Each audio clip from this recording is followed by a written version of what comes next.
My name is Melina East. I'm an account manager here at imageOne, and today I'm going to share with you some tips and tricks on how to optimize your environment. Now, for large printer fleets, it is best to engage with a managed print provider who can help sort through that large amount of data. But for the onesie twosies, there are things that you can do inside your office to help optimize it a little bit better. One of the big things to consider is how is that device being utilized by your end users? Are they copying, scanning, faxing? Are they printing confidential documents? Also, where is this device located in proximity to other devices?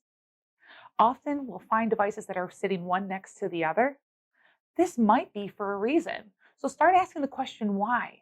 Is this device plugged into a certain application for you? Starting to understand how these devices are being utilized will help you optimize a little bit better.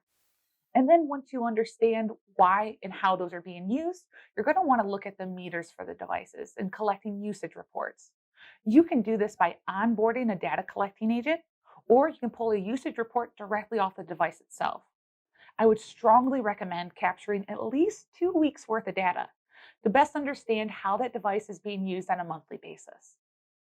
From there, once we understand what the meter is, we can actually determine what the true toner yield is for the device.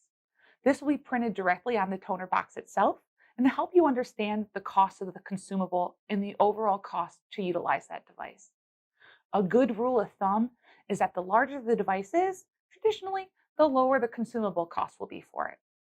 So here are some tips and tricks that you can utilize today to best optimize your environment.